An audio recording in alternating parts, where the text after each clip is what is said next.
Hello दोस्तों, मैं राजेश गुप्ता आप सभी लोगों का अपने YouTube channel maths with Rajesh sir में स्वागत करता हूं। आज हमारी ये ज्योमेट्री की चौथी क्लास है। इसके पहले मैंने बहुत सारी चीजें पढ़ी हुई हैं। आज हम क्या पढ़ेंगे? आज हम इसमें एल्टीट्यूड्स ऑफ ट्रायंगल और ऑर्थो सेंटर पढ़ेंगे और इनकी जो भी प्रॉपर्टीज होती है उनके बारे में जानेंगे। तो आज की क्लास हम स्टार्ट करते हैं। देखो बोर्ड पर पहले से लिखा हुआ है, मैंने क्या लिख रखा है? एल्टीट्यूड्स ऑफ ट्रायंगल, यानी कि त्रिभुज के शीर्ष लंब क्या होते हैं इनके बारे में जानते हैं। देखो जैसे कि मान लो ये ट्रायंगल बना हुआ है, मैंने एक ड्रॉ किया हुआ है, ठीक है। ए बी से एक त्रिभुज बना है। शीर्ष लंब, जैसा कि इसके नाम से शीर्ष से सामने वाली भुजा पर लंब डालना है, यानी कि त्रिभुज के किसी भी शीर्ष से यदि हम सामने वाली भुजा पर लंब ड्रॉ करते हैं तो त्रिभुज का शीर्ष लंब कहलाता है, एल्टीट्यूड कहलाता है। और दूसरा पॉइंट देखो मैंने क्या लिखा हुआ है? Ortho centre of a triangle, त्रिभुज का लंब केंद्र। ये क्या होता है?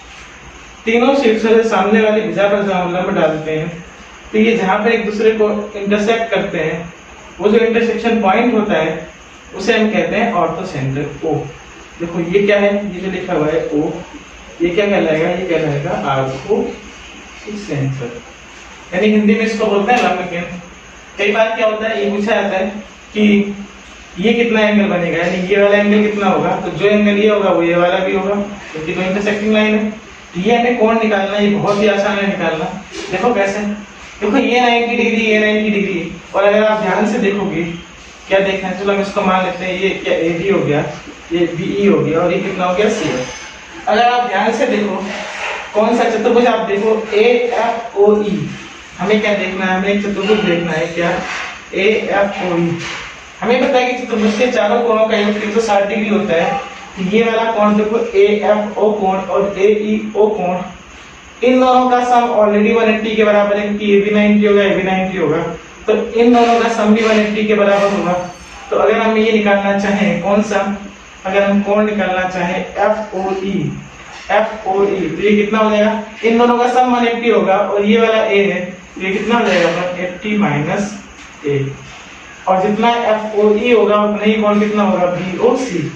तो कोण BOC बराबर कोण FOE बराबर कितना हो जाएगा यहाँ पे? 180 माइनस A। ठीक है, इसी प्रकार से हम सारे कोण निकाल सकते हैं। अगर ये वाला निकालना होगा तो 180 माइनस B आएगा, ये कितना आएगा? 180 माइनस C आएगा।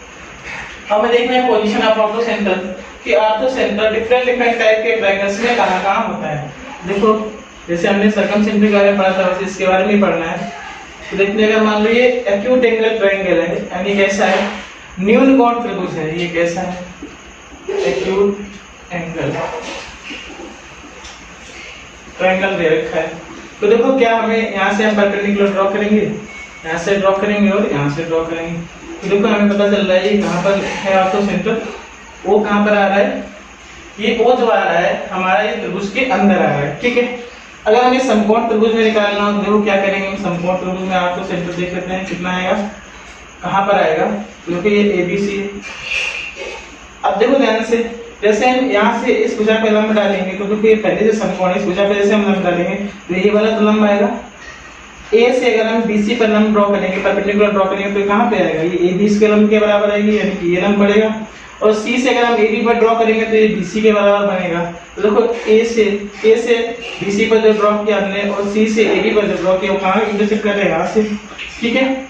और यहाँ से अगर हम इस पे लंब ड्रॉ करेंगे तो ये देखो यहाँ पर लंब बनेगा, यानी कि हमारा ऑर्थो सेंटर कहाँ बनता है?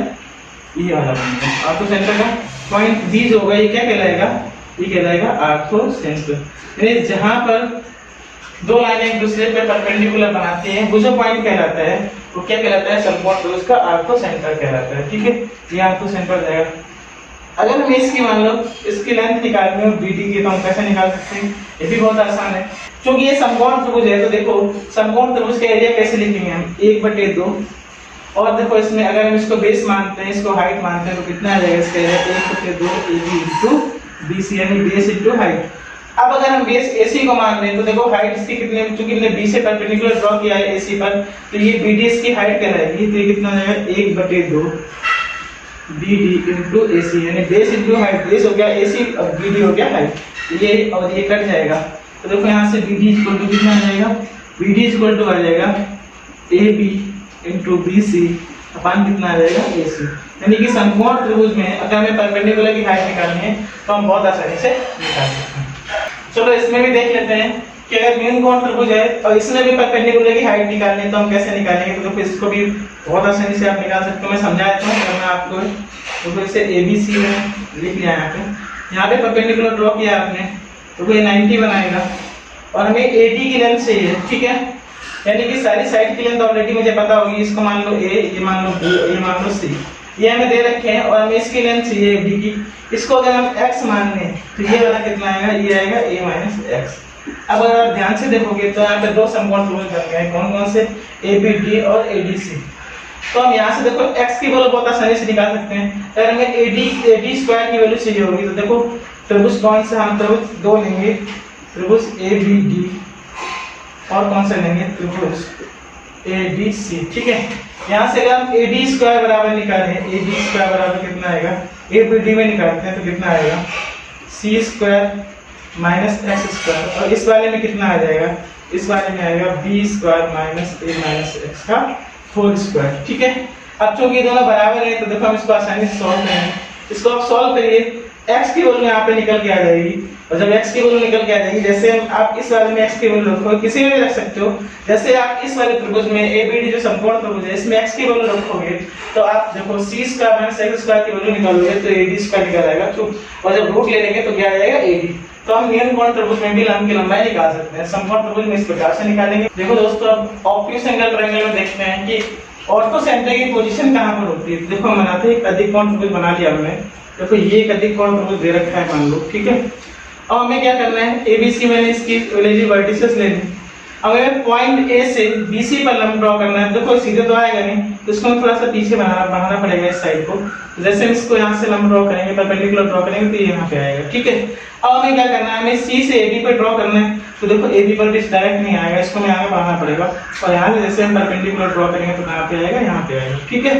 अब हमें क्या करना है, इस वाली भुजा से इस पे परपेंडिकुलर ड्रॉ करना है। तो देखो यहाँ पे तो ऐसे आएगा। अब ये इधर बढ़ाने पे तो भाई काटेंगे नहीं तो पीछे ही बढ़ाना पड़ेगा इनको। तो देखो जैसे आप इसको पीछे बढ़ाओगे तो ये ऐसे आएगा यहाँ से, ठीक है। और ये कहाँ पे आएगा, ये भी ऐसे आ जाएगा, ये कहीं जाके यहाँ पे मिलेंगे। तो ये इसका क्या कहलाएगा, ऑर्थो सेंटर कहलाएगा। ये इसका ऑर्थो सेंटर कहलाएगा। इसका मतलब जो ऑब्ट्यूज एंगल ट्रायंगल होता है, जो अधिक कोण त्रिभुज होता है, उसका लंब केंद्र हमेशा त्रिभुज के बाहर होता है। कभी कभी एग्जाम में से कितना ही पूछ लेते हैं कि अधिक कोण त्रिभुज में ऑर्थो सेंटर कहाँ पर होता है, तो आपको बताना चाहिए कि हमेशा त्रिभुज के बाहर होता है। और हम ये देखते हैं कि अधिक कोण त्रिभुज में लंब की लंबाई निकालनी पड़े तो हम कैसे निकालेंगे। तो यहाँ पर भी बहुत आसानी से हम निकाल सकते हैं। अभी मैंने एक ट्रायंगल ड्रॉ किया था, ऐसे देखो ये लिखा हुआ, इसके ये ABC ट्रायंगल है और हमें क्या निकालना है, हमें AD की लंबाई निकालनी है। तो हम आसानी से निकाल सकते हैं। देखो इसके सामने भुजा A, इसके सामने भुजा B, इसके सामने भुजा C। इसको अगर हम x मान लें तो देखो ये दो त्रिभुज दिख रहे हैं तो हमें पता है कि AD जो है वो दोनों त्रिभुज में कॉमन है। तो देखो AD स्क्वायर की वैल्यू कैसे निकालेंगे, AD स्क्वायर बराबर कितनी आएगी, अगर ध्यान से देखोगे तो C square minus x square, और ये किसके बराबर आएगा, ये बराबर आएगा, किसके बराबर आएगा, B स्क्वायर और माइनस A प्लस x का होल स्क्वायर। अब देखो ये दोनों हम इक्वेट कर सकते हैं, यानी हम क्या लिख सकते हैं, C square minus x square is equal to B square minus A plus x का होल स्क्वायर। अब देखो यहाँ पे x की वैल्यू आप आसानी से निकाल सकते हो, है ना। और जैसे x की वैल्यू आप निकालोगे तो x की वैल्यू जैसे आप इसमें पुट करोगे तो हमें C स्क्वायर से x स्क्वायर को घटाएंगे, उसका रूट लेंगे तो AD स्क्वायर की वैल्यू, AD की वैल्यू आ जाएगी। तो इसको भी बहुत इजीली निकाला जा सकता है। इसको आप एक क्वेश्चन दिए होंगे, इसको आप करके देखिए तो आसानी से हो जाएंगे। दोस्तों एक चीज हमें और सीखनी है, यदि ABC एक त्रिभुज है और AD उसका एल्टीट्यूड है तो AD पर कोई भी बिंदु P दे रखा हो उसके लिए कंडीशन हमेशा सेटिस्फाई होती है। इसके लिए हम देख लेते हैं कैसे आता है। देखो तो यहाँ पर ये कितना 90 बनेगा। अब आप ध्यान से देखो हमें क्या निकालना है, AB स्क्वायर। तो देखो AB स्क्वायर की वैल्यू कहां से कितनी आएगी, AB स्क्वायर। देखो यहाँ पे कितना आएगा, ये कितना आएगा, BD square plus AB square. मैं सीधे लिख दे रहा हूँ, आपको समझ में आ जाएगा क्योंकि बहुत टफ नहीं है। इस वाले त्रिभुज में देखोगे ADB में तो AB स्क्वायर बराबर कितना आएगा, BD स्क्वायर आएगा प्लस AB स्क्वायर आएगा। इसी तरीके से PC स्क्वायर बराबर, क्योंकि हमें AB स्क्वायर भी चाहिए और PC स्क्वायर भी चाहिए, तो PC स्क्वायर बराबर कितना आ जाएगा, PC स्क्वायर बराबर, हम यहीं पे लिख लेते हैं। देखो हम यहाँ पे लिखते हैं PC स्क्वायर बराबर कितना आएगा, PC स्क्वायर बराबर आ जाएगा CD square plus P D square. ठीक है, अब देखो हम ए सी स्क्वायर की वैल्यू निकालते हैं। ए सी स्क्वायर बराबर कितना आएगा, A D square plus C D square, A D square plus C D square. अब बी पी स्क्वायर बराबर निकालते हैं। बी पी स्क्वायर बराबर कितना आएगा, बी डी स्क्वायर और प्लस डी पी स्क्वायर। ठीक है, इसको अगर हम फर्स्ट माने, इसको सेकेंड माने, इसको अगर हम थर्ड माने, इसको हम फोर्थ माने, तो अगर आप ध्यान से देखोगे फर्स्ट और सेकंड को आप ऐड कर दो तो कितना आएगा, B D A D C D P D का स्क्वायर आ रहा है, और इसको ऐड करो तो B D A D C D और पी डी का स्क्वायर। देखो दोनों चीजें सेम आ गई। इसका मतलब क्या हो गया, इसका मतलब हो गया देखो यहाँ से A B square plus P C square always is equal to A C square plus B P square. ये कंडीशन आपको याद रखनी है, इस पे कई सारे क्वेश्चन पूछे जाते हैं। देखो दोस्तों एक ये भी कंडीशन होती है जो हमें याद रखनी है क्या कि त्रिभुज एबीसी का परिकेंद्र त्रिभुज पीक्यूआर का लंब केंद्र होगा यदि पीक्यूआर एबी बीसी और एसी के मध्य बिंदु है। देखो बहुत सिंपल सी चीज है। देखो यहाँ पे देखो ध्यान से क्या दे रखा है, ये एबीसी एक त्रिभुज है।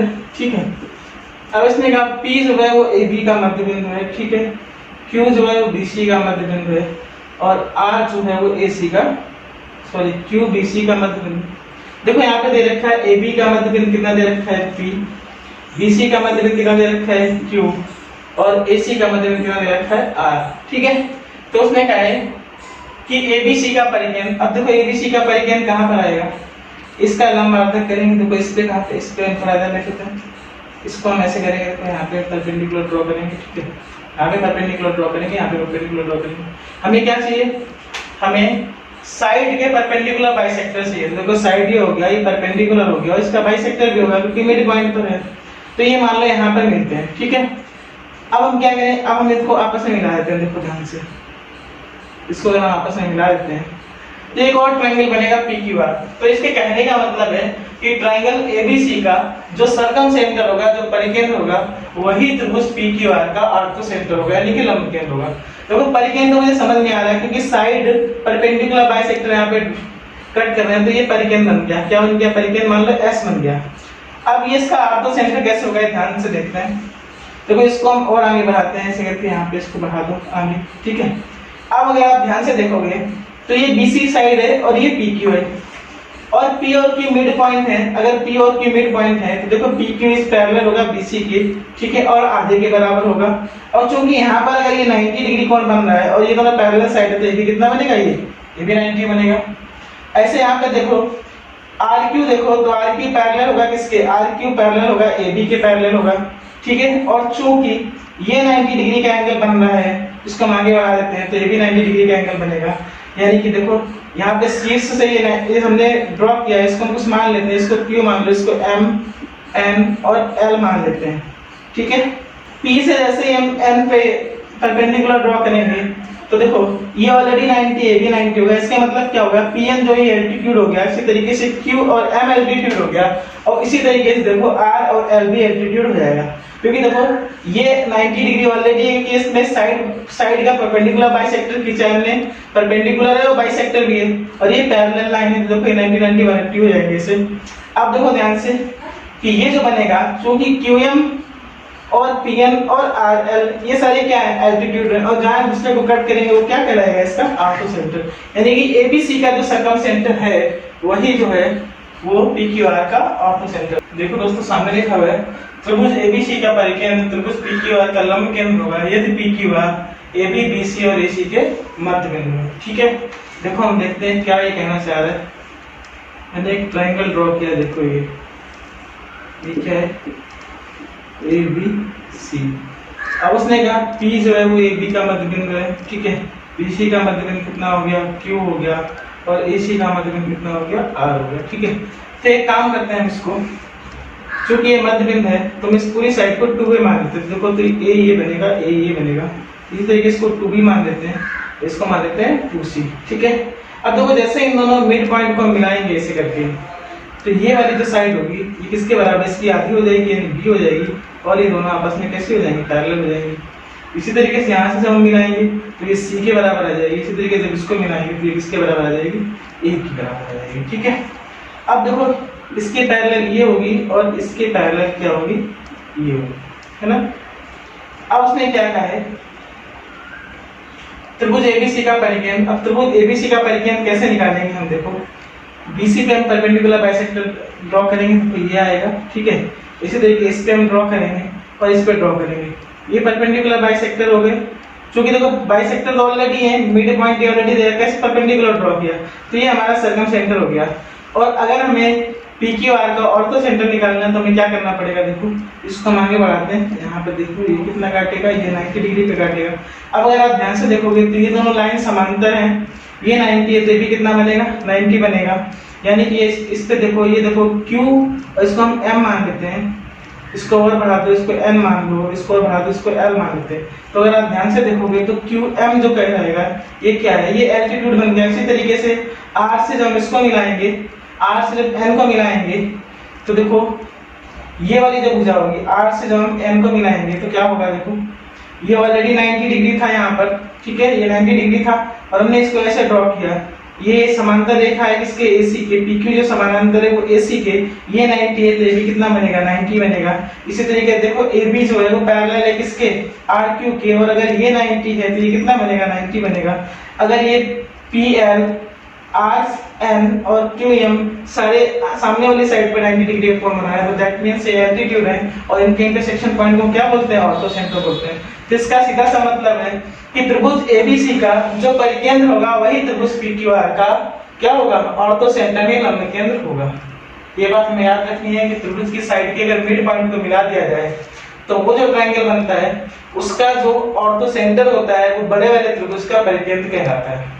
दोस्तों अब हम पढ़ते हैं सर्वांग क्षमता यानी कांग्रुएंसी कि हम सर्वांगक्षम त्रिभुज किन्हें बोलते हैं, जो को जैसा इसके नाम में दे रखा है सर्वांगक्षम यानी कि सर्वांगक्षम यानी कि त्रिभुज की सारी चीजें आपस में जो बराबर होती है तो हमें क्या बोलते हैं, सर्वांगक्षम त्रिभुज बोलते हैं। तो पहली कंडीशन होती है SSS, इसका मतलब साइड साइड साइड, यानी जब किसी एक त्रिभुज की सारी साइड किसी दूसरे त्रिभुज की सारी साइड्स के बराबर होती हैं तो बाकी जो चीज होती है त्रिभुज में साइड होती है और एंगल होते हैं तो एंगल भी आपस में बराबर हो जाते हैं, यानी कि सारी चीजें एक दूसरे में बराबर हो जाती है। यहाँ पे देखते हैं दो हम ट्रायंगल ड्रॉ करते हैं, एक ये हमने ड्रॉ कर लिया, एक दूसरा ये ड्रॉ कर लिया, ठीक है। अब आप देखोगे ट्रायंगल कौन सा, ये हम ABC मान लेते हैं, इसे मान लेते हैं D, E और F। आप ध्यान से देखो एक ही त्रिभुज दे रखा है ABC और दूसरा त्रिभुज दे रखा है DE है, तो इसमें क्या बोला गया है कि यदि किसी त्रिभुज के तीनों भुजाएं आपस में बराबर हैं तो उसकी सारी चीजें भी आपस में बराबर होंगी। देखो अगर ये वाली साइड, ये साइड इस साइड के बराबर है, ये वाली साइड इस साइड के बराबर है और ये वाली साइड इस साइड के बराबर है तो आपको समझ में आ रहा होगा, ये ऑब्वियस सी बात है कि जो इनके एंगल भी होंगे वो आपस में कैसे होंगे, बराबर है। इसको अल्फा मानते हैं तो ये भी कितना कहलाएगा, अल्फा। ये अगर बीटा होगा तो ये कितना कहलाएगा, बीटा। और ये अगर गामा मान लेते हैं तो ये भी कितना आ जाएगा, गामा। यानी चारों अगर तीनों साइडें आपस में इक्वल हैं तो वो एंगल भी आपस में कैसे कहलाएंगे, इक्वल कहलाएंगे। इसको आप ऐसे भी समझ सकते हो कि ये दोनों साइड जो दे रखी है मान लो BC और BA, ये दोनों इन दोनों साइड के बराबर है और तीसरी साइड हम ला के जो कि मतलब तीसरी साइड देखो इसमें ये है, अगर इसको उठा के हम यहाँ पे आप लगा दें तो देखो तीनों दोनों त्रिभुज बिल्कुल एक टाइप के बनेंगे, यानी सब कुछ त्रिभुज का सेम होगा तो वो कैसे कहलाएंगे, कॉन्ग्रुएंट कहलाएंगे। तो दोस्तों सेकंड कंडीशन होती है साइड एंगल साइड, यानी कि दो साइड दे रखी हो और उनके बीच का कोण दे रखा हो। तो देखो ध्यान से अगर मान लो ये दोनों साइड दे रखी है, ठीक है, दूसरे वीडियो को मैं बना के समझाता हूँ कैसे। मान लो किसी त्रिभुज की दो साइड दे रखी है, ये साइड A दे रखी है, साइड B दे रखी है, इसके बीच का कोण थीटा दे रखा है, ठीक है। और ये दोनों की साइडें अगर सेम है AB और थीटा है तो आप मुझे ये बताओ क्या तीसरी साइड आप चेंज कर सकते हो? अगर यहाँ पे ये साइड की लेंथ फिक्स है, ये साइड की भी लेंथ फिक्स है, इन दोनों के बीच का एंगल फिक्स है तो ये जो साइड बनेगी तीसरी वाली साइड ये भी अपने आप से कैसे हो जाएगी, फिक्स हो जाएगी। इसी तरीके से इसमें अगर दोनों चीजें दे रखी है, एंगल दे रखा तो आप इसको आप चेंज कर ही नहीं पाओगे, क्योंकि अगर आप इसको थोड़ा सा आगे लाओगे तो ये साइड कम हो जाएगी, इसको थोड़ा पीछे ले जाओगे तो साइड बढ़ानी पड़ेगी। अगर इन दोनों साइड को फिक्स रखना है, एंगल भी इतना रखना है तो थर्ड जो साइड आएगी वो अपने आप फिक्स हो जाएगी और थर्ड साइड जो होगी वो अपने आप से आपस में इक्वल हो जाएगी। देखो यहाँ पे SS क्या है, अगर दो साइड दे रखी है उनके बीच का एंगल दे रखा है और वो दोनों साइड है और बीच का एंगल बराबर है तो वो कॉन्ग्रुएंट ट्रायंगल होते हैं, यानी आपस में सर्वांग सम होते हैं। यहाँ पे देखो जैसे मैं इसको बना लेता हूँ ABC लिख लो, ये लिख लो DE F लिख लो, तो क्या होगा यहाँ पे देखो कंडीशन क्या होगी, हमें पता है AB बराबर किसके हो जाएगा, DE के हो जाएगा, AC बराबर कितना हो जाएगा, DF के हो जाएगा और कोण BAC ये बराबर है किसके, कोण ई डी एफ के। तो बाकी जो बचे हुए कोण और भुजाएं होती है आपस में बराबर हो जाएंगी, यानी बीसी किसके बराबर हो जाएगा, बीसी ई एफ के बराबर हो जाएगा, और कोण ए सी बी बराबर हो जाएगा कोण डी एफ ई के, और कोण ए बी सी बराबर हो जाएगा कोण डी ई एफ के। ये दोनों कॉन्ग्रुएंट ट्रायंगल होंगे, इसमें कंडीशन ये बनेगी। और कॉन्ग्रुएंट ट्रायंगल को हम कैसे रिप्रेजेंट करते हैं, देखिए जैसे अगर मान लो ए बी सी, त्रिभुज ए बी सी कॉन्ग्रुएंट है तब इसको ऐसे रिप्रेजेंट करते हैं, इसके डी ई एफ के। ये आपको याद रखना है। समान समता की तीसरी कंडीशन क्या होती है, ए ए एस, यानी किसी त्रिभुज के यदि दो एंगल और एक भुजा बराबर है तो बाकी सारे एंगल और सारी भुजाएं भी आपस में बराबर होंगे। देखो जैसे कि मान लो मैंने एक ये साइड ले ली, ठीक है, और इसके दो एंगल ले लिए, ये और ये, ठीक है, ये और ये एंगल। तो अगर ये साइड और ये दोनों एंगल बराबर हैं, मतलब इनको हम चेंज नहीं कर सकते, अगर दो एंगल बराबर हैं तो ऑब्वियस सी बात है कि तीसरा एंगल आपस में बराबर हो जाएगा, क्योंकि तीनों एंगल का समान 80 होता है, दो दे रखे तीसरा अपने आप निकल के आ जाएगा। अब देखो दूसरा ट्रायंगल अगर हम ड्रॉ करते हैं, इसकी अगर ये लेंथ a है, ये भी लेंथ a है, और इस पे भी अगर हमने इन दोनों एंगल को फिक्स कर दिया तो मुझे पता है जब ये आगे बढ़ाने पर जहां मिलेंगे वो भी कैसी दूरी होगी, फिक्स लेंथ होगी। यानी अगर ये साइड, ये दोनों एंगल फिक्स हैं तो ये दोनों साइड भी अपने आप में, जो भी साइड ये बनेगी, ये दोनों साइड बनेगी, वो खुद ब खुद दूसरे वाले में भी वही साइडें बन जाएंगी। यानी कि अगर हम ABC इसको मान लेते हैं, देखो ABC इसको हम मान लेते हैं DEF, तो देखो क्या कंडीशन बनेगी इसमें भी वही कंडीशन बनेगी। हमें क्या दे रखा था, हमें ये दे रखा था कि BC इज इक्वल टू किसके, BC is equal to EF दे रखा है, और कोण दे रखा है हमारे पास ABC इज इक्वल टू कोण DEF, और दूसरा दे रखा है कोण ACB इज इक्वल टू कोण DFE के। इतनी चीजें दे रखा है, तो मुझे पता है कि ये दोनों साइडें आपस में इक्वल हैं और ये दोनों एंगल इक्वल हैं, तो दो एंगल अगर इक्वल है तीसरा एंगल अपने आप इक्वल हो जाएगा, क्योंकि तीनों का समान 80 के बराबर होता है। ठीक है, तीनों एंगल इक्वल हो गए, एक साइड इक्वल होगी तो दोनों जो बाकी बची हुई साइड है वो ऑटोमेटिकली आपस में इक्वल हो जाती हैं। तो कौन अब क्या बराबर होगा, देखो यहाँ पे आ जाएगा AB बराबर DE के, और क्या बराबर हो जाएगा, AC बराबर हो जाएगा DF के, और कोण कौन सा है, BAC बराबर हो जाएगा कोण EDF। ये सारी चीजें मोस्टली आपने पहले पढ़ी होंगी। अगर आपको कुछ भूल गए, कुछ याद नहीं आ रहा, तो मैं उनके रिवीजन के लिए इनको बता दे रहा हूँ, और इनका यूज अभी आगे आने वाले क्वेश्चंस में होगा, जैसे इसको पढ़ना बहुत जरूरी है। चौथी कंडीशन है RHS मतलब हो गया, एक तो राइट एंगल ट्रायंगल होगा 90 डिग्री बनाएगा, दूसरा हाइपोटेन्यूज, तीसरा क्या है, साइड। यानी कि समकोण त्रिभुज में अगर एक साइड विकर्ण और ये 90 डिग्री दे रखा है, यानी समकोण त्रिभुज, जैसे हमने मान लिया क्या ABC एक समकोण त्रिभुज है, दूसरा मैं ड्रॉ कर रहा हूँ DEF। इसमें क्या मुझे पता है, हमें ये पता है कि ये 90 है और ये दोनों साइडें आपस में इक्वल हैं और ये भी दे रखा है। तो देखो अगर ये दोनों साइडें इक्वल होंगी, ये 90 होगा, तो ये अगर आप साइड निकालोगे AB, तो जितनी यहाँ पे निकल के आएगी उतनी यहाँ पे निकल के आएगी। अब देखो ये पहले वाली कंडीशन बन गई क्या, अब देखो तीनों साइडें इक्वल होंगी और तीनों एंगल भी इक्वल होंगे। जब साइड इक्वल होगी तो एंगल तो अपने आप ही इक्वल हो जाएंगे। तो देखो ये फिर से कैसे बन गया, कॉन्ग्रुएंट ट्रायंगल बन गए। हमें इसमें क्या दे रखा था, हमें दे रखा है यहाँ पे BC इज इक्वल टू दे रखा है EF, और क्या दे रखा है AC इज इक्वल टू दे रखा है DF पे, ठीक है, और हमें दे रखा है कोण ABC इज इक्वल टू कितना है, कोण DEF के दे रखा है, और ये कितना दे रखा है 90 डिग्री दे रखा है। तो अगर इतनी सारी चीजें हमें पता है आपस में इक्वल है, तो बाकी चीजें भी ऑलरेडी इक्वल हो जाएंगी। मैंने बताया वो कैसे आएगा। तो देखो AB बराबर कितना हो गया, DE के बराबर हो जाएगा, और कितना हो जाएगा AB DE के बराबर हो जाएगा, और कोण कितना, कोण BCA बराबर हो जाएगा कोण EFD के, ठीक है, और कोण BAC बराबर हो जाएगा कोण EDF के, ठीक है। यानी कि दोनों कॉन्ग्रुएंट ट्रायंगल है। इसको हम कैसे लिखेंगे, मैंने बताया था ABC का कॉन्ग्रुएंट है किसके, DEF के। इसको आप ऐसे रिप्रेजेंट करोगे। ये चार कंडीशन थी त्रिभुज की कॉन्ग्रुएंसी की। इसी तो हमें क्या पढ़ना है, हमें ये पढ़ना है कि यदि एक समद्विबाहु त्रिभुज दे रखा है ABC, इसमें AB भुजा AC के बराबर है, अगर समद्विबाहु यानी सम भुजाओं वाले बीच के वर्टेक्स से सामने वाली भुजा पर एक मीडियन ड्रॉ की जाए, यानी कि ये दोनों बराबर है, तो हमें क्या पता है, हमें ये पता है कि जो ये एडी मीडियन होगी यही एंगल बाइसेक्टर और एल्टीट्यूड भी होगा, यानी तीनों चीजें सेम होती हैं। देखो कैसे, देखो ध्यान से कि ये तो मिड पॉइंट है, D is the mid point, क्योंकि हमने एडी क्या ड्रॉ किया है, सबसे पहले हमने एडी मीडियन ड्रॉ की है। ठीक है, हमें पता है कि एडी मीडियन है, एडी का मीडियन है, डी मिड पॉइंट है। तो अगर आप ध्यान से देखोगे ये इसके बराबर है, ये ऑलरेडी त्रिभुज में दे रखा, दोनों भुजाएं बराबर हैं, और ये वाली कॉमन है एडी। तो इसका मतलब हो गया कि ये दोनों त्रिभुज सर्वांगसम हो गए। कौन कौन से त्रिभुज? ए बी डी, ये सर्वांगसम हो गए किसके? ए बी सी के। क्यों? क्योंकि तीनों भुजाएं आपस में बराबर हो गई, ये भुजा इसके बराबर, ये भुजा इसके बराबर, और ये दोनों में कॉमन है।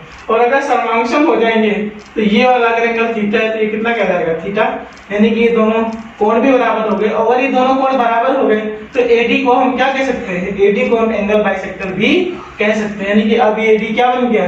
अब ये एंगल बाइसेक्टर भी बन गया है। ठीक है, अब एल्टीट्यूड कैसे आएगा? देखो ध्यान से, अगर यहाँ पे मान लेंगे दोनों कोण भी बराबर होंगे, अगर हम इसको अल्फा मान लेते हैं, अल्फा, ये दोनों कोण बराबर होंगे, और हमें पता है कि अल्फा प्लस अल्फा बराबर कितना है? 180, यानी अल्फा बराबर कितना आ जाएगा? 90 आ जाएगा। तो देखो ये जो है एडी इस पे परपेंडिकुलर भी हो गया, और अगर एडी इस पे परपेंडिकुलर है और ए वर्टेक्स से ड्रॉ किया गया है तो ये एडी क्या बन जाएगा? अब ये एडी इसका एल्टीट्यूड भी बन जाएगा। इसमें एक और इम्पोर्टेंट चीज निकल के आती है, देखो ध्यान से, जैसे इसको मैंने यहाँ पे एक और ड्रॉ कर लिया ट्रायंगल, यहाँ पे अगर आप देखोगे इसमें तो मुझे पता है कि यही ये जो साइड है, कौन सा? एबीसी पहले बना लेते हैं, यानी कि जो एडी दे रखा है, एडी मुझे पता है क्या है? ये एंगल बाइसेक्टर भी है, ये मीडियन भी है, ये एल्टीट्यूड भी है। तो यानी कि एंगल बाइसेक्टर का जो इंटरसेक्शन पॉइंट होता है वो क्या कहलाता है? वो कहलाता है इन सेंटर। तो यानी कि इन सेंटर और मीडियन का इंटरसेक्शन पॉइंट क्या होता है? Gravity centre. और एल्टीट्यूड का इंटरसेक्शन पॉइंट क्या होता है? Circum centre, ortho centre. यानी कि ये तीनों चीजें हैं, अगर ये तीनों चीजें एक ही हैं, क्या क्या? एल्टीट्यूड, एंगल बाइसेक्टर और मीडियम, यानी कि ये तीनों पॉइंट भी इसी पर ही होंगे। इसका मतलब अगर वो समद्विबाहु त्रिभुज है तो इसमें हमें ये चीज समझ में आनी चाहिए कि देखो इसका आर्थो सेंटर, इन सेंटर और ग्रेविटी सेंटर वो हमेशा एक ही लाइन पर होगा। वो कौन सी लाइन होगी? एडी पर होगा, यानी कि समान भुजाओं वाली वर्टिसेस के मध्य बिंदु से सामने वाली भुजा पर जो हम मीडियन ड्रॉ करेंगे उसी पर तीनों ये लाई करेंगे। तो यहीं पे कहीं आई होगा, यहीं पे कहीं एस होगा, यहीं पे कहीं ओ होगा, यानी कि ये सारे एक ही लाइन पर होंगे। और देखो क्या देखते हैं, और यदि त्रिभुज समबाहु हो, यदि त्रिभुज समबाहु हो, देखो ए बी सी एक समबाहु त्रिभुज है, अगर मान लेते हैं ए बी ए है, A B A, A B ए, तो क्या होता है? समबाहु त्रिभुज में माध्यिका, एल्टीट्यूड, अगर त्रिभुज समबाहु है तो समबाहु त्रिभुज में माध्यिका, ठीक है, माध्यिका, लंब और कोणार्धक, ये सारे समान होते हैं। समद्विबाहु में क्या था? केवल जब समान भुजाओं वाले बीच की वर्टेक्स से खींच रहे तो बराबर आ जाते। इसमें आप कहीं से भी खींचो, क्योंकि इसमें सारी ही भुजाएं समान है। जब हम यहाँ से देखेंगे तो ये दोनों भुजाएं समान है, तो यहाँ पर आएगा। यहाँ से देखेंगे तो ये दोनों भुजाएं भी समान है, तो यहाँ पर आएगा। इसके मतलब समबाहु त्रिभुज में माध्यिका, लंब और कोणार्धक तीनों ही आपस में बराबर होते हैं। और अगर इनके केंद्र निकालें, यानी सेंटर निकालें, तो ये ग्रेविटी सेंटर, ऑर्थो सेंटर, देखो ग्रेविटी सेंटर, आर्थो सेंटर और क्या? इन सेंटर, ये तीनों एक ही पॉइंट पर होंगे। देखो दोस्तों, हम पढ़ेंगे सिमिलरिटी। सिमिलरिटी की तीन कंडीशन होती हैं। पहली क्या होती है? देखो ट्रिपल ए, यदि किसी एक त्रिभुज के तीनों कोण किसी दूसरे त्रिभुज के तीनों कोण के बराबर हैं तो त्रिभुज कैसे होंगे? सिमिलर होंगे। तो उनकी साइड का रेशियो भी आपस में बराबर होगा। देखो समझाने के लिए मैं आपको ऐसे बनाता हूँ, देखो ध्यान से देखो। जैसे मान लो ये ABC ट्रायंगल है, ठीक है, हमने इसमें क्या किया? इसके पैरेलल एक ऐसी लाइन ड्रॉ कर ली, इसके पैरेलल एक ऐसी लाइन ड्रॉ कर ली, और इसके पैरेलल एक ऐसी लाइन ड्रॉ कर ली। अगर आप ध्यान से देखोगे इसको हम क्या, अगर हम DEF ट्रायंगल बना दें तो देखो ये वाला कोण इस वाले कोण के बराबर होगा कि ये लाइन पैरेलल, ये दोनों जैसे है, इसके पैरेलल ये लाइन, इसके पैरेलल ये लाइन, ये वाला कोण इस वाले कोण के बराबर होगा, ये वाला कोण इस वाले कोण के बराबर होगा। तो अगर आप ध्यान से देखोगे तो ABC त्रिभुज क्या है? हमें त्रिभुज ABC, ये सिमिलरिटी का ये साइन होता है, सिमिलर है किसके? DEF के। देखो साइड जो है वो छोटी बड़ी है, लेकिन कोण सारे कैसे हैं? बराबर है। तो अगर ये सिमिलर होंगे यानी कि सारे कोण अगर आपस में बराबर हैं तो ये त्रिभुज सिमिलर होंगे, बस सिमिलर होंगे तो इनके साइड का रेशियो सेम होता है। AB अपान DE बराबर होगा BC अपान EF के, और ये बराबर होगा AC अपान TF के। ये सिमिलरिटी कंडीशन होती है, ठीक है। यानी कि कोई एक साइड दे रखी है तो हम दूसरी साइड आसानी से निकाल सकते हैं कंपेयर करने के बाद में। सेकंड कंडीशन होती है triple S side side side, यानी कि अगर दो त्रिभुज की तीनों साइड का रेशियो समान है तो वो त्रिभुज कैसे कहलाएंगे? सिमिलर त्रिभुज कहलाएंगे, समरूप त्रिभुज कहलाएंगे। देखो अगर ये ABC है और ये DEF दे रखा है और देखो कॉन्ग्रुएंसी में क्या था, तीनों साइड इक्वल थी, लेकिन यहाँ पे इक्वल नहीं है, यहाँ पे साइड का रेशियो सेम होना चाहिए। देखो कैसे, अगर हमें पता है AB अपान DE बराबर BC अपान EF और बराबर AC अपान DF है, अगर ये दे रखा है तो त्रिभुज कैसे होंगे? सिमिलर होंगे, यानी कि त्रिभुज ABC सिमिलर होगा किसके? त्रिभुज DEF के, ठीक है। अगर सिमिलर होगा तो इन रिस्पेक्टिव जो कोण भी है आपस में कैसे होंगे? बराबर होंगे। एक कोण D के बराबर होगा, B E के बराबर होगा और C F के बराबर होगा। दोस्तों थर्ड कंडीशन देखते हैं। थर्ड कंडीशन में क्या है, यानी किसी दो त्रिभुज के दो साइड का रेशियो सेम है और उनके बीच का एंगल सेम है तो भी वो सिमिलर होंगे। देखो कैसे, जैसे मान लो ये ABC ट्रायंगल है और ये कितना दे रखा है? DEF दे रखा है। क्या है इसमें? देखो अगर हमें पता है AB, इसको मान लेते हैं थीटा है यहाँ पर, अगर हमें पता है AB अपान DE बराबर कितना है? BC अपान EF के, यानी कि इन दोनों का जो रेशियो बनेगा इसका बटे इसका, वही रेशियो इसके बटे इसके के, और ये कोण आपस में बराबर है तो त्रिभुज ABC ये सिमिलर होंगे किसके? त्रिभुज DEF के। और अगर दोनों त्रिभुज सिमिलर होंगे तो इस साइड का भी रेशियो इस साइड के रेशियो के बराबर होगा और बाकी बचे हुए कोण भी आपस में कैसे होंगे? बराबर। देखो दोस्तों एक यूलर लाइन होती है, यहाँ पर OGS एक यूलर लाइन है जहाँ पर O ortho centre, G gravity centre, S circum centre है। इसमें जो ग्रेविटी सेंटर G है वो O और S को 2:1 में डिवाइड करता है। देखो कैसे आता है इसको हम देखते हैं, थोड़ा सा कॉम्प्लिकेटेड है, समझना पड़ेगा। एक हम ये ट्रायंगल ड्रॉ कर लेते हैं, थोड़ा सा बड़ा बनाना पड़ेगा हमें। ये हमने ट्रायंगल बना लिया, क्या बना लिया? ABC, ठीक है। पहले तो हम ऑर्थो सेंटर खींचते हैं यहाँ से। अब देखो हमने क्या किया है, अब यहाँ पे इन सेंटर भी कहीं ना कहीं होगा तो इन सेंटर अगर हम मान लेते हैं, इन सेंटर यहाँ पे मान लेते हैं। अब हमें देखो माध्यिकाएं ड्रॉ करनी, ये मीडियंस हो गए, ठीक है। देखो ये O होगा, ये G होगा और ये S होगा, तो हमें क्या निकालना है? हमें निकालना है यहाँ पर OG ratio GS is equal to 2:1। देखो देखने में थोड़ा फिगर कॉम्प्लिकेटेड लग रहा है बट ये है बहुत आसान। एक बार अगर आप समझ जाएंगे तो दोबारा बिल्कुल भी कोई टेंशन नहीं होगी, बहुत आसानी से समझ में आ जाएगा। देखो कैसे, अब मुझे ये बात पता है पहले से क्या कि अगर ये A और AM अगर माध्यिका है तो मुझे ये पता है कि AG अगर AM मीडियन है तो हमें पता है कि AG रेशियो GM किसके बराबर होता है? 2:1 के बराबर होता है। ये देखो 2 और 1 के बराबर होता है। और हमें ये भी पता है कि देखो ये हमने इस पे परपेंडिकुलर ड्रॉ किया था, ये भी परपेंडिकुलर है, यानी कि ये दोनों लाइनें कैसी हैं? समानांतर हैं और बीच में कैसे ये लाइन जा रही है, तो देखो ये वाला जो कोण होगा ये इस कोण के बराबर होगा, ठीक है। और अगर आप ध्यान से देखोगे ये वाला कोण इस वाले कोण के बराबर होगा, क्योंकि देखो ये दोनों ऐसे कट कर रहे हैं एक दूसरे को, तो ये कैसे है? सम्मुख कोण है। देखो तो ये वाला कोण इस कोण के बराबर होगा, ये दोनों समांतर रेखाएं थी, तिर्यक रेखा जा रही, ये कोण अगर दो कोण बराबर है तो तीसरा कोण अपने आप से ही बराबर हो जाएगा। ऐसे भी आप समझ सकते हो कि देखो ये लाइन ये रेखा और ये रेखा समांतर होंगी, एक ही तिर्यक रेखा बीच में है तो जितना कोणीय होगा उतना ही कोणीय होगा। अब अगर आप ध्यान से देखो तो दो त्रिभुज बन रहे हैं यहाँ पे। देखो कौन सा त्रिभुज? AOG, ये समरूप है किसके? त्रिभुज MGS के, ठीक है। AOG समरूप है किसके? MGS के। अब देखो इसमें समरूपता की प्रमेय लगा देते हैं। यहाँ पे देखो, यहाँ पे इस वाले कोण के सामने की भुजा कितनी है? इस वाले कोण के सामने की भुजा देखो कितना है? AG। इस वाले त्रिभुज में इस वाले कोण के सामने की भुजा कितनी है? GM। तो AG/GM इज इक्वल टू किसके बराबर होगा? देखो इसमें OG अपन GS के, ठीक है। और हमें ये पता है कि AG अपन GM किसके बराबर, पहले से पता है कितना है, 2:1 है। तो देखो यहाँ पे OG अपन GS किसके बराबर आ गया, 2:1 के। देखो कितना आसान था, बहुत ही आसान है। एक बार अगर आप समझ जाएंगे तो दोबारा कोई दिक्कत नहीं होगी, बहुत ही आसानी से याद हो जाएगा। तो दोस्तों आज की क्लास में इतना ही। यदि आप लोगों को मेरी आज की क्लास अच्छी लगी तो प्लीज मेरे वीडियो को लाइक करें, और यदि आप नए हैं तो मेरे चैनल को सब्सक्राइब करें, और इन सारे वीडियोस को अपने दोस्तों के साथ शेयर करें ताकि वो भी आपके साथ साथ इसका लाभ उठा सकें। Thank you.